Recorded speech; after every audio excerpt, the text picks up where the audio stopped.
Welcome to Lawyers in the House with Motley. Wish you had a lawyer in the family? Now you do. Here's your host, Veronica Waters. Welcome to Lawyers in the House with Motley and with me, your host, Veronica Waters, here on WSB. We have opened up the house to some very exciting guests today to talk about protecting tiny treasures on trips. They have wiped their feet and made themselves comfortable, so allow me to introduce you without further ado. First, say hello to Jenny Hardy, Lisa Crossman, and Megan Gibson. Now, let's start with Jenny Hardy, a familiar face to fans of Lawyers in the House.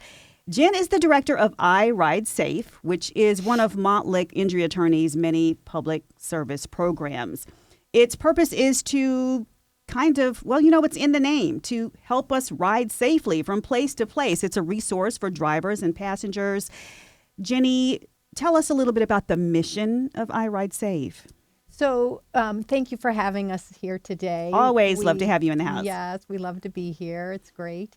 So the mission of I Ride Safe is simply to help Georgia drivers do just that. It's to ride safe and to make sure that people get home safely. We want the mamas to be able to tuck their babies in bed at night, and for spouses to make sure that their spouses come home at night, and for parents and loved ones just to all be able to get home safely. And the mission is to provide resources and guides that can be found on the website at iridesafe.com as far as safe driving practices. And it's chock full of videos and guides and downloadable services that will help be a resource for families and caregivers to get home safe. I love that. And as you mentioned, there are a lot of downloads on there. I actually visited the site, and there is so much information there. I did not recall, though, seeing something which is very interesting about you, which is the fact that one of Georgia's laws is named after your daughter. That's correct. The Georgia's booster seat law was dubbed Madison's booster seat law after the living proof that my daughter is that a booster seat saved her life after our family was involved in a violent car crash. Mm-hmm. And that spurred you to what has become a brand new career. It's not brand new at this point because it's been a couple of decades, yes. But it spurred you into a completely different path of your life. It did change the trajectory of my life, indeed. I realized early on how close we came to losing our daughter. And that $15 at that time, that $15 booster seat saved our daughter's life. And I never wanted to see any other parent come as close or even lose their child's life if I could do something to prevent that. And it truly became my life's mission and purpose to do what I could to save lives in Georgia. I am sure countless parents thank you for that. How would we have ended up with this law had you not gotten on that sort of warpath, to make kids safe? I mean, how long might it have taken us? So kudos to you, Jenny Hardy. And next to Jenny, to her right, is Megan Gibson, who is a program specialist with the Child Occupant Safety Project at the Georgia Department of Health. Welcome, Megan. Hi, thank you for having me. Absolutely glad to have you in the house. Tell me a little bit about what it is you do. That's a very long title. So anything and everything related to child passenger safety. Our particular program, the Child Occupant Safety Project, we try to tailor education to the environment wherever we are. So we do work a lot with parents and caregivers, but we also do a lot of education in hospitals. We do education with first responders, police, firefighters, because child passenger safety has many different components. A lot of them are educational, of course, but we try to provide hands-on practice. We try to expose folks to new information, but essentially anything and everything child passenger safety related. If you have a question about using car seats on ambulances, because we do have a lot of questions from first responders about that, we provide information and trainings, and all of the trainings that we offer are free to partners. So we really just try to get out there and provide as much education and resources and in-person or virtual or whatever assistance is needed. I love that. And can you just tell me what launched you into that path? You're going to laugh really hard at this. I work in injury prevention entirely by accident. I actually, that was how I met Lisa. I volunteered at an event with Safe Kids Cobb, probably back in 2008. And they needed somebody to interpret. So I was still gaining my Spanish fluency skills. And I went and participated in a seat check event. And they said, would you like to become a technician? So I became a child passenger safety technician in 2009. And I worked with Cobb and Douglas Public Health through 2014, I think. In that time, I expanded my skill set. I became an instructor. And I have made a career out of injury prevention. So when I tell people that I work with car seats, they're like, you can do that for a living? And the answer is yes, because unfortunately with injury prevention, people are very good at injuring themselves. So we work real hard to try to mitigate or eliminate those risks. I love it. Excelente. And I guess that our guests know, our listeners know what we're talking about today. You are hearing it in these introductions. And to Megan's right is Lisa Crossman. Welcome, Lisa. She's the Deputy Director of Cobb and Douglas Public Health. She's also chair of the Cobb County Safety Village Foundation. And I think you joked earlier that Megan's business card is bigger than yours, but now hearing it out loud, I think you might have the larger card. Now give us a little bit of information about what it is you do. So as Deputy Director for Cobb and Douglas Public Health, I think that that other duties as assigned frequently reflects what I do. But I would say generally my focus is bringing partners and resources to the table for our public health missions and messages, and also being able to work out in the community. So a lot of our community health areas like home visiting and our WIC program are all under my direction. That's incredible. The Cobb County Safety Village Foundation, I'm sure we're going to talk a little bit more about the Safety Village, right? I am curious, though, to know if you will allow me to ask you like I did Jenny and Megan. What was the trajectory that landed you in public health? So my entire career before public health was in rehabilitation and sports medicine, cardiac rehabilitation. I worked for hospitals in Florida and Georgia. And about 30 years ago, the public health director at the time in Cobb County said, let's work on this Safe Kids Coalition idea. And so I found that although I really believed and loved the stage of my life that was in rehabilitation, my heart was really in preventing injuries and illness. And so at that time, I kind of just jumped in all in about how to help people prevent illnesses and injuries. My dad had a stroke, very serious stroke, when I was about 10, and that's how I got into the rehabilitation angle of it. And then I thought, let's figure out how to help families not go through the rehab pain and trauma. Let's help them prevent illnesses and injury. I love it. So that's how I got into it. I am so looking forward to learning from all of you. So Lisa, Megan, and Jenny, thank you so much for being in the house. The topic is child passenger safety today. And while it is a simple goal, it seems that there is a lot more involved than just saying buckle up, right? Jenny, back to you. Some of the stuff that Lisa was just talking about seems to really go hand in hand with Montlick's missions in general. It's a personal injury firm, yes, that represents people when they're hurt through no fault of their own, but also Montlick Injury Attorneys spends a lot of time trying to help prevent injury as well. Yes. So we see all the time how families are injured, and we see the devastating effects that injuries and car crashes have on families and individuals. And it is in our DNA to do what we can to prevent them from ever happening, which is why we are so committed to preventing them from ever happening in the first place.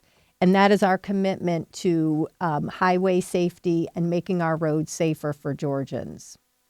Now, Lisa, Jenny, I'm guessing that this is maybe where the Safe Kids connection comes in. Tell me, what is Safe Kids? So Safe Kids works to reduce preventable or accidental childhood injuries. So injuries from car crashes, from bicycle accidents, from drownings, poisonings, all of those things. We work with families to make sure that at every step of the way in their home and they're outside, in their cars, that those children are as safe as possible. What's the partnership like? Is this guidance coming from the State Department of Public Health, Megan?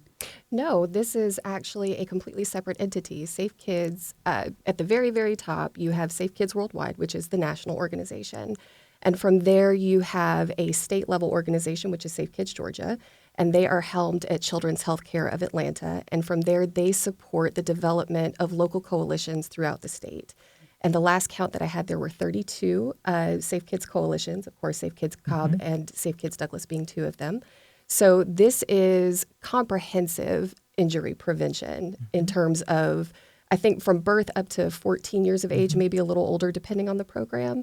So Safe Kids is able to do some things that we cannot address within my particular program because we focus primarily, solely on child occupant safety. So the wonderful thing about Safe Kids is that they can fill in other areas of injury prevention where we when cannot. You're not inside a vehicle. Correct. Yes, you might be on a vehicle. You might be pedaling a vehicle, right? Get it. Okay, and you just jump in anytime you want to. You don't have to wait on me to call on you. You don't have to raise your hand in this house, okay?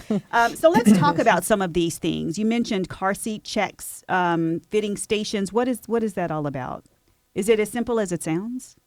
No, it's not as simple as it sounds. No, it's not. That's one of the things that I think a lot of parents or folks in the community may feel that, oh, you just go buy a car seat and you put it in your car. Yeah. But there are so many different cars and different car seats and sizes of children and needs of children that you have to have the expertise to be able to bring that all together to make sure that that child's buckled up appropriately.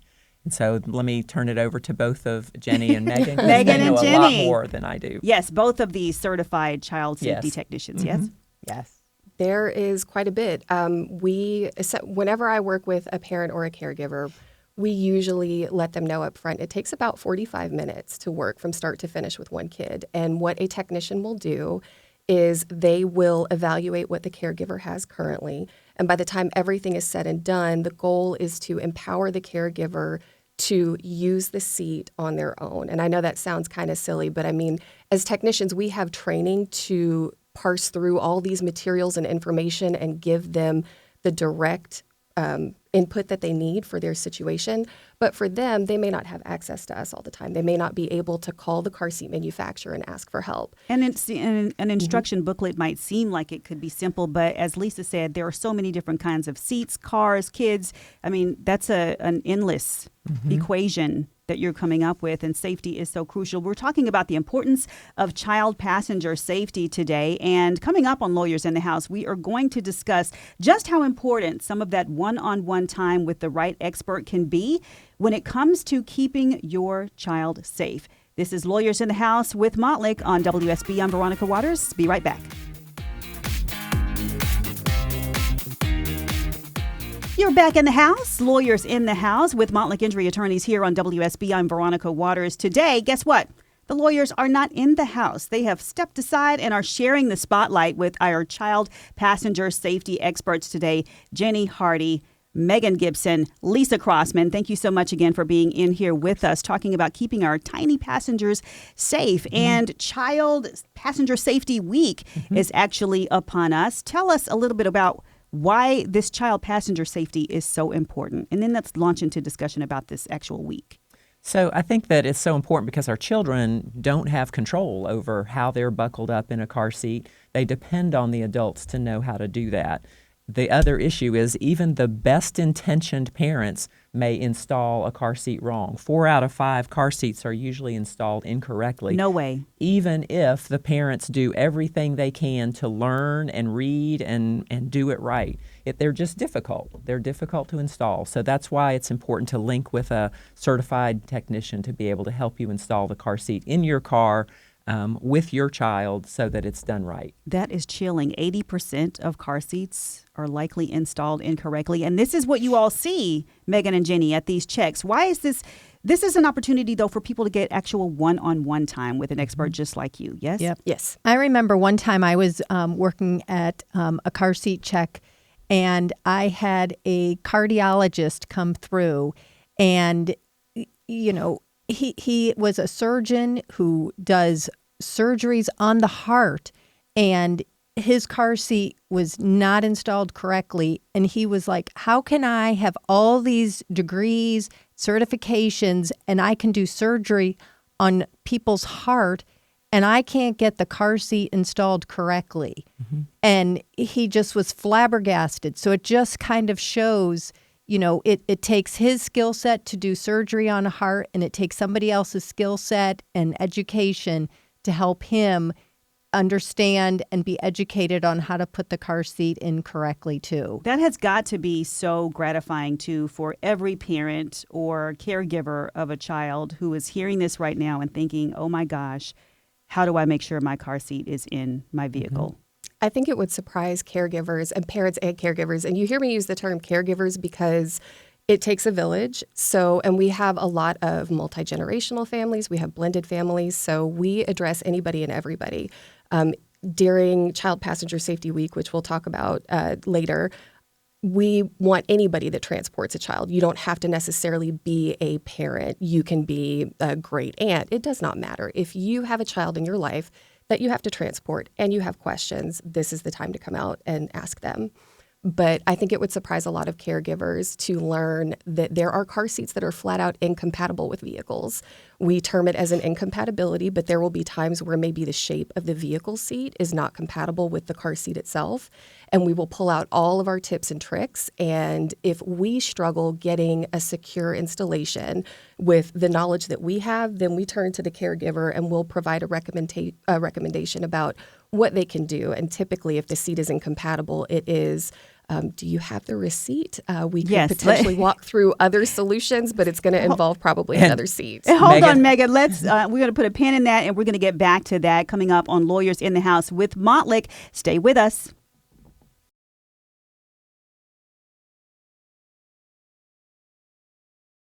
Hey, welcome back to Lawyers in the House with Montlick on WSB. I'm Veronica Waters, your host, back with you with some very special guests here in the house. We have Lisa Crossman, Megan Gibson, Jenny Hardy, all of them experts, subject matter experts in the field of child passenger safety. That is our topic today, and already there have been some golden nuggets in the first half of the show. Don't worry if you missed it. Make sure you just tune us in on your favorite podcast platform when the new episode drops. It'll be right in your earbuds. And you can always find us on every social platform at Montlick Law. We are looking forward to hearing from you, too. If you want to drop us a question, visit lawyersinthehouse.com. Oh, yeah, and see all these amazing, beautiful faces on YouTube.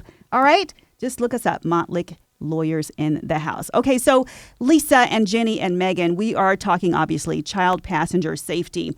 A sobering statistic. In 2020, the CDC says 607 child passengers ages 12 and younger were killed in motor vehicle crashes just in the United States alone. More than 63,000 kids were injured.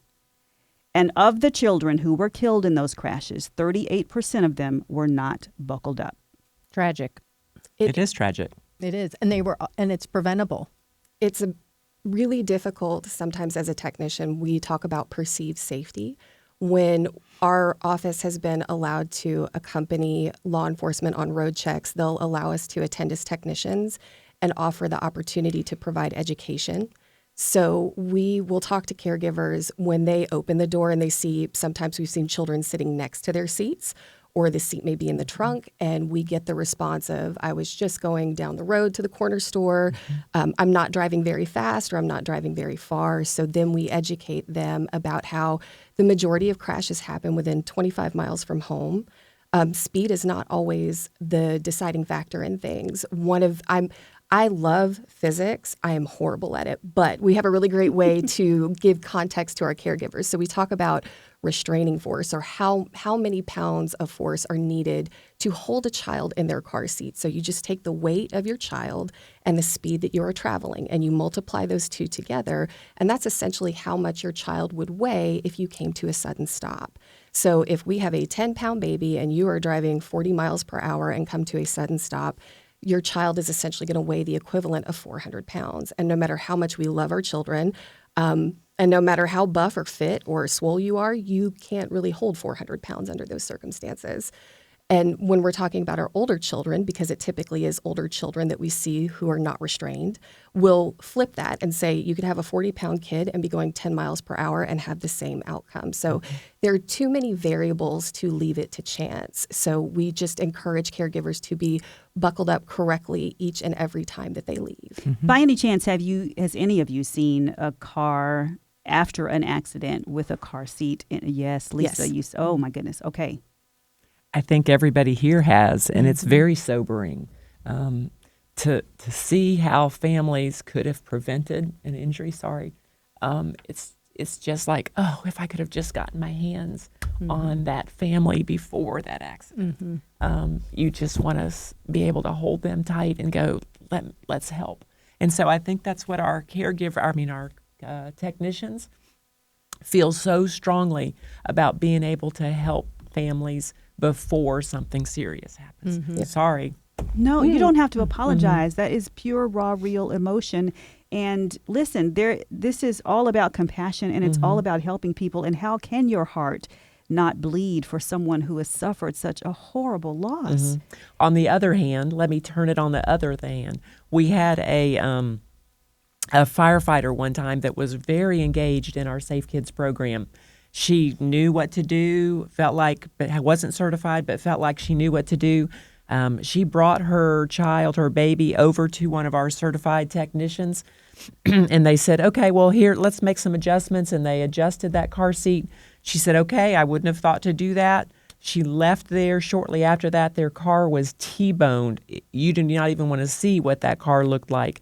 The mom, who was in a seatbelt, still sustained serious injuries and was in the hospital for a very long time. Her child was uninjured in that accident, and she credits the safety technicians and the fact that her child was properly restrained in a car seat to be able to have walked away from that accident with no injuries. That child has grown up to be a firefighter and a Safe Kid advocate, and She's a technician as well. And she's a technician as well, and was even the face of our national campaign. Yes, they did a Safe Kids Worldwide did a national campaign. This was probably mid-90s, maybe late 2000s.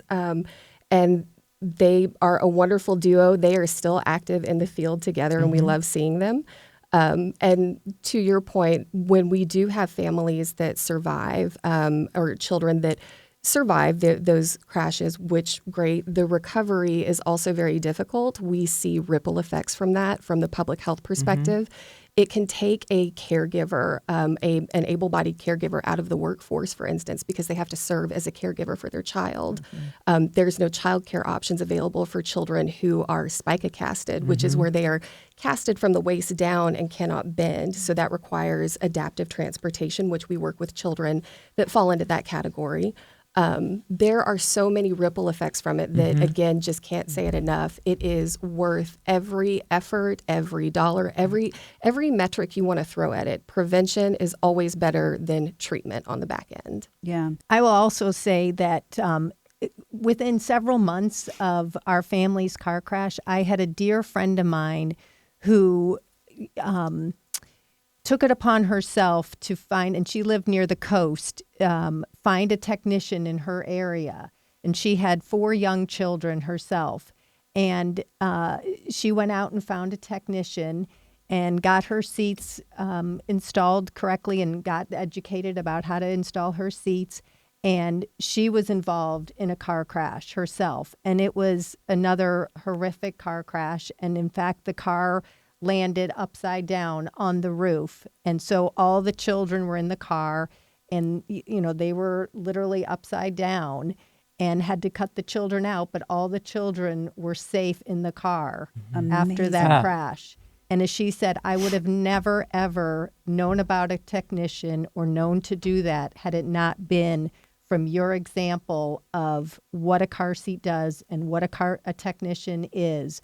And she said, I attribute the fact that we walked away from that crash because of you and what you do and the proof that you are of what a technician and the living proof of you and your family. I think the point is that I think all parents in general want to do the best by their children, right? And want to keep them safe and free from injury. And just like you would take your children to the pediatrician or you take your car to an expert mechanic, you have to be able to access certified car technicians to help you with how to properly protect your children while they're in a car. Yeah, and just FYI, everyone, just because we're talking about Child Passenger Safety Week in the month of September, there are technicians on duty around the state all year long. You don't have to wait for a special week to do it, right, ladies? And as Megan just said, an ounce of prevention is worth a pound of cure. Try to prevent those injuries. You don't want to visit your kid in the hospital or worse. Let's talk about some of those things that you do see in the field, though. You've talked about how you've corrected some of these issues, but are there overriding mistakes that you see, or? Yes. We refer to it as harnessing, but buckling your child in, for one, that is a really common area of misuse. A lot of the time, and I do think the message, I don't know about you, I feel like the messages are getting out there more. So I do see more cognizant caregivers, which is great. But we do have caregivers that are concerned that like the harness straps may be too tight on their child. So when we have the chance to meet with them, we'll educate them that essentially that harness is their seatbelt. As adults, we take it for granted. Our seatbelt can lock up and release when you slam on the brakes or a crash is detected. A harness in a car seat cannot do that. It will only be as snug as you make it when you depart. So it does need to hug baby or hug your older kid, but a harness is not going to be so snug that it leaves a mark on them. It shouldn't disrupt their breathing or anything like that. We're not trying to choke any kiddos in car seats. So we'll talk to them about how to appropriately snug it and do what's called the pinch test. And for people that are listening, basically the pinch test is where you take your fingers and you pinch vertically on the harness straps at the shoulder. And you want to make sure you cannot pinch any excess material on the harness. If you can, then you should continue snugging it a little more until it passes that pinch test. And the other way we phrase it, and I'm going to do this just to irritate him when he hears it, we call it the baby shark test as well. So if you know what the baby shark is, the up and down. Exactly. Also, I'm real sorry to any of the caregivers that have kids in their car and they start singing it. My apologies. But it's a great way to remember it. And we try to make stuff like that memorable for caregivers so it's easier for them to recall it and use it. Okay, I love this. The some of it is just an issue of incompatibility, though, like you mentioned. Sometimes maybe your car seat just won't go in your vehicle. And I don't know how you can find that out other than going to a technician. Is that right? Because maybe some people are like, it doesn't seem like this is quite right. But you can tell them. You can tell them. Yes, and the way that usually comes about is the caregiver will say, no matter what I did, I couldn't get it tight. I couldn't get the installation of the seat snug. One of the other common misuses that we see that rolls into that is they will use both the lower anchor connectors and the seatbelt together. So, and I know I'm using technical terms. So for my caregivers out there, the hook things that are in the bottom of your car seat, you're actually typically only supposed to use either the hook things, the lower anchor connectors, or the seatbelt to install your car seat, not both. If you want to use both, that's the benefit of coming to a technician. That actually has to be approved by both the car seat manufacturer and the vehicle manufacturer. Wow, there's so much valuable information here. I would never have known that. Of course, I don't own any car seats. I don't have any kids. But the other piece of this is that the car seat technicians have access to any car seats that have been recalled. They have that list and know that at any given point. So sometimes there are reasons that manufacturers will recall a seat, and a parent caregiver may not know that. And so, but the certified technicians do, and we can help replace that car seat and get one that's appropriate. Which is stellar. And to your earlier point, maybe if you have a receipt, if it's not recalled, but it just won't fit, do you have your receipt? Because you're going to need to exchange this for something else. And I actually have done a story with Jenny Hardy of I Ride Safe at Montlick Injury Attorneys talking about counterfeit car seats. Yes. Who knew that was even a thing? It has become a huge problem. We noticed it during COVID, and it was really primarily isolated along like the east coast of Georgia, and then it started creeping into like middle Georgia, and now we are getting reports from technicians in the metro area and the surrounding area. The typical knockoff is of what's called a Duna. That's the brand. It's a really notable car seat because it has wheels on it. So we're just encouraging caregivers to make sure that they are purchasing directly from the manufacturer and not a third party. And there are other resources available to make sure that you are not using a counterfeit car seat. We've got just about a minute left before we get to the Motley closing argument, but I need to ask you quickly, what is the What do you tell parents who say, my kid doesn't want to be in this little booster seat anymore? They want to be in a big boy, big girl seatbelt. Can you move them out too soon? Yes, seatbelts are, well, you can graduate them too soon. Real quickly, between Georgia law and best practice, Georgia law says that a child can get out of a booster seat once they reach the age of 8. Best practice is to keep them in a seatbelt until the seatbelt fits, because seatbelts are made to fit adult bodies. All of those wonderful occupant protection features in your vehicle, airbags, dynamic latch plates, all these other things, those are made for adults. Most 8-year-olds are not the appropriate size to benefit from those protection features. Amazing information from Megan Gibson, Jenny Hardy, and Lisa Crossman. Coming up on Lawyers in the House, the Motley closing argument. Don't go away.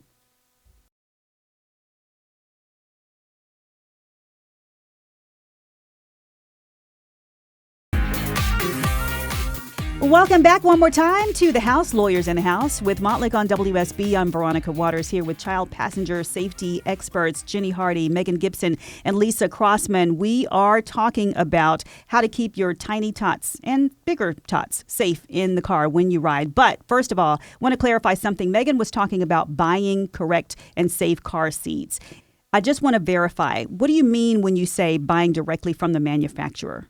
So you just want to make sure that who you're purchasing the seat from is actually who is shipping it. So if you purchase it from Walmart.com, make sure it's being sold and shipped by Walmart and not some other company that is allowed to use Walmart's website as a third-party seller. Right. Same on Amazon. And I see the same thing. I had when I was looking for a deal on an Apple product, I made sure to get it from sold by and shipped by Amazon. So just be careful of the third-party sellers on the legitimate platforms from which we buy. And what about garage sales, consignment stores? You never want to buy a car seat unless you know the history of that car seat, because you never want to use a car seat after it's been involved in a crash. That takes us to the Motley closing argument, which is right here in your faces now. There might be like a Carfax, but there's no car seat fax, right? So you got to know the history of your car seat. And talk about the crash thing, Jenny.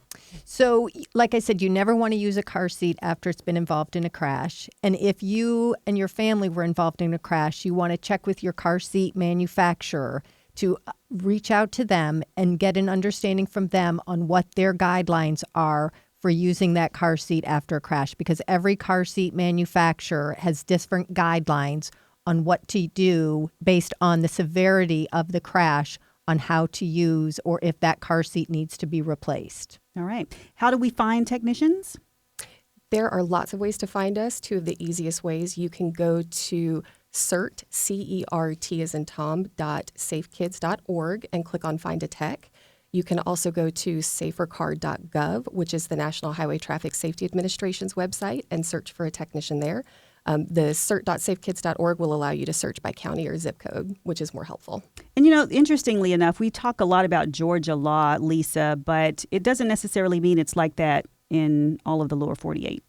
Correct. So you need to check wherever the state you're in about what their laws are, and then reach out to car seat technicians in those states. All right. So we are here on Lawyers in the House. Thank you so much to Jenny Hardy from iRideSafe, one of the Motley Injury Attorney's public safety programs, with Megan Gibson, who is a child passenger occupant safety specialist with the Georgia Department of Health. That's kind of right? I got it, right? And, of course, Lisa Crossman, who is the Deputy Director of Cobb and Douglas Public Health and the chair of the Cobb Safety Village. We are hoping that you got a lot of great information from us today on this very special episode. Thank you so much. The closing argument: be safe. Don't count on second chances. Is your kid in the right car seat? Do you want to wait for an accident before you find out? I'm Veronica Waters. This is Lawyers in the House. We'll see you next time.